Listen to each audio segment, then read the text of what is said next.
Moin Moin, hallo und herzlich willkommen zu einem neuen Video hier auf meinem Kanal. Heute gibt es ja eine Runde Shakes and Fidget. Ja, letzte Woche haben wir uns den ersten Teil von Shakes and Fidget angeschaut, wie das Game damals 2009 aussah. Ne, da haben wir die ersten Einblicke sammeln können und jetzt gucken wir uns den zweiten Part davon an, da euch das Ganze sehr gut gefallen hat und viele, auch ich, in Nostalgie ein bisschen geschwommen sind, gucken wir uns heute, wie gesagt, Teil 2 an. Wir hatten beim letzten Mal eher so die Charakterübersicht, die Taverne und die Stadtansicht so ein bisschen begutachtet.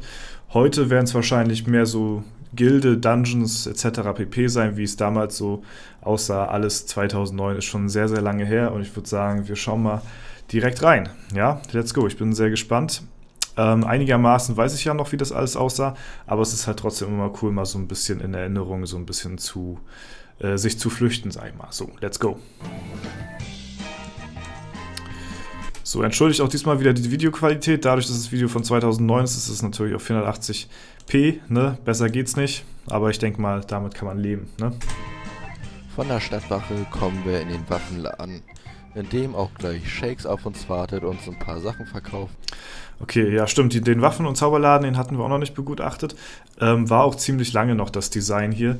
Damals aber schon sehr detailliert alles gewesen. Hier schon ein paar kleine Gimmicks und Anspielungen hier hinten reingezeichnet, eingefügt, so, ne? Das kann ich hier leider nicht lesen, was da drauf steht, aber ja, vielleicht weiß es jemand von euch. Wie Handschuhe, Rüstung und andere Gegenstände, teilweise auch Waffen. Also das wird immer um Mitternacht aktualisiert, dann bekommt ihr neue Ware. Oder ihr könnt halt einen Pilz setzen. Pilze sind in dem Spiel... Die Musik ist auch wieder sehr ambitioniert hier wieder. Zum Teil... Alter, wisst ihr noch, als man damals nur 5 Inventarplätze hatte? Holy shit, wie hat man das damals nur ausgehalten, ey. Aber man muss dazu auch sagen, damals gab es noch nicht sowas wie Edelsteine oder Ressourcen, die man sich aufheben kann oder damals, als noch die Pet-Früchte auch noch in Inventar gebunkert worden sind, das wäre utopisch gewesen mit 5 Plätzen, aber das wurde ja schnell gefixt. Ne? Ein Zahlungsmittel, also ihr könnt auf euren Reisen bei Quests Pilze finden, ihr seid aber nicht drauf angewiesen, halt das Spiel funktioniert auch. Was ich da gerade sehe, der hat dann ein Item aus dem Laden gekauft.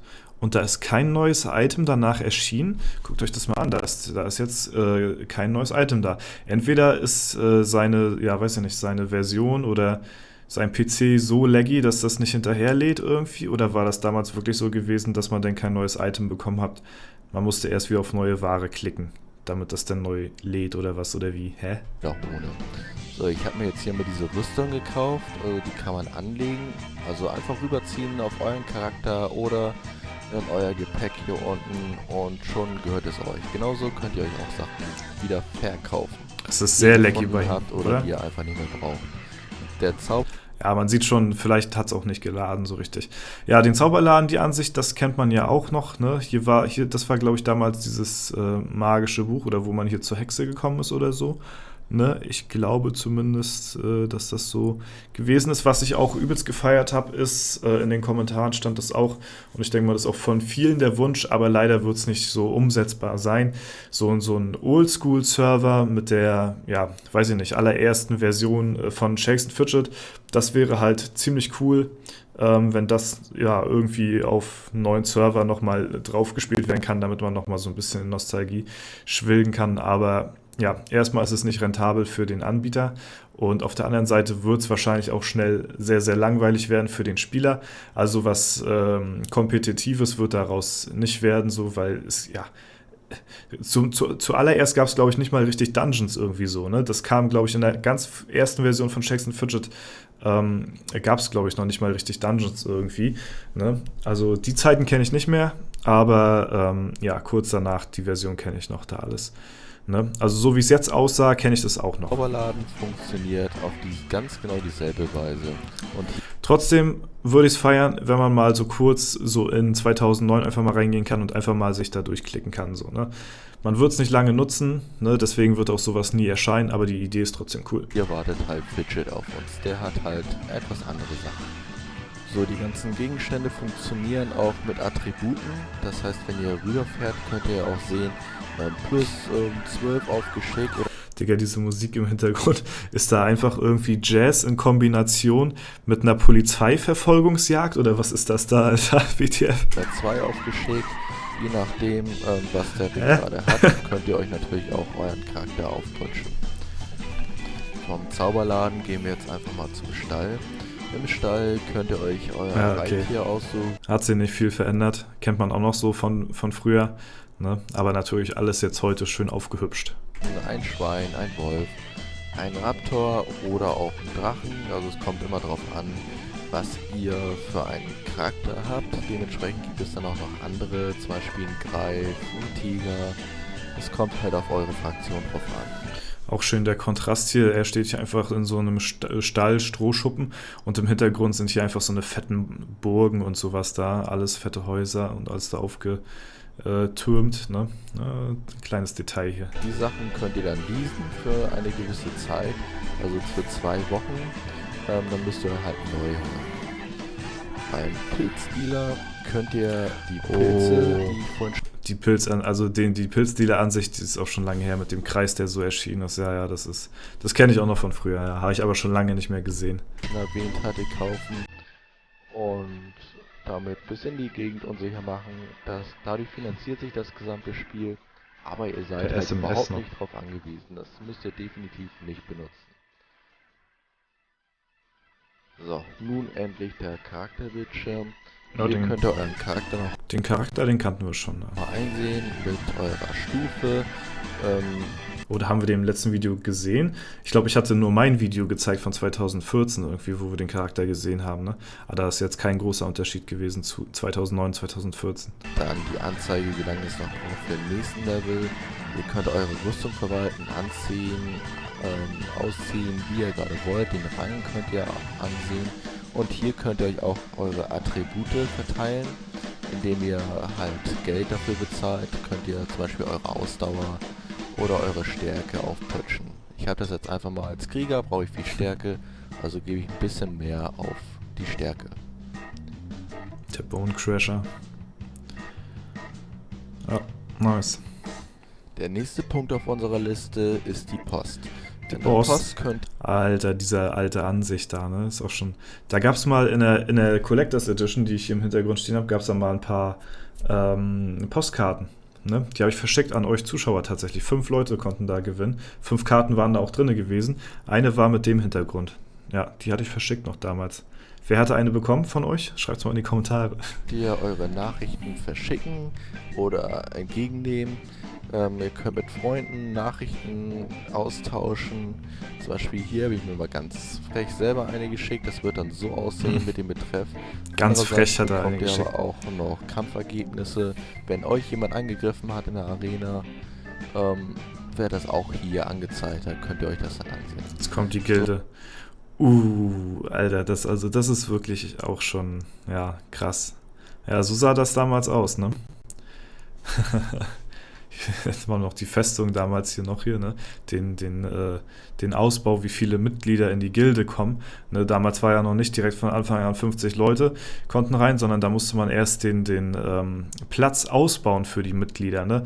Damals zum Serverstart gab es dann noch sowas mit Rotation und sowas, ne? Dass dann erst die reinkommen, questen können, dann werden die aus der Gilde gejagt, dann kommen die nächsten rein, die dann können dann wieder questen, so, weil man ein bestimmtes Mitgliederlimit hat und das musste man erst ausbauen. Ne? Das ist jetzt heute deutlich angenehmer. So, für eine Gilde, ich habe ganz einfach mal ganz kurz heimlich meinen Charakter gewechselt, damit ich euch mal eine Gilde zeigen kann. In der Gilde könnt ihr im Gildenchat schreiben, einsehen, wer natürlich drin ist. Ihr könnt auch der Gilde... Ich würde mal gern wissen, wer von diesen Leuten hier, wer hier von denen heute noch spielen sollte. Ich weiß zwar nicht, auf welchen Server das ist, aber das wäre schon interessant mal. was spenden, wodurch dann ein Erfahrungsbonus... Wenn die heute noch spielen würden, die wären... Also und 2009 angefangen hätten, die hätten easy 600 plus Accounts. Ein Goldschatz ausgebaut werden kann oder natürlich die Anzahl der Mitglieder.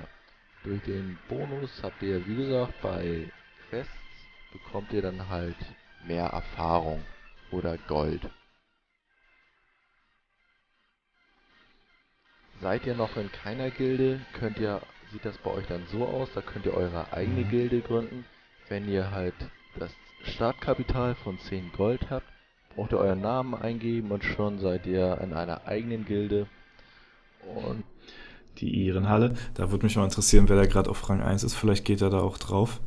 Ja, aber damals schon sehr viele Spieler hier am Start. Ich weiß leider nicht, welcher Server das ist. Ich weiß nicht, ob er das erwähnt hatte oder ob das im anderen Video am Anfang zu sehen war. Aber das wäre nochmal interessant. habt Spaß daran. In der Ehrenhalle könnt ihr euren eigenen Rang einsehen, wo ihr euch gerade befindet oder natürlich auch andere Wie minimalistisch das auch zum Anfang alles gehalten worden ist, ne? noch anschauen. Oder halt auch in der Gilde, welcher Platz ist eure Oh, Gilde geh mal bitte auf gerade, Platz wer 1, sind ey. die Besten. Ah, wen haben wir da? Was ist das? Rang 1, Rigor Mortis.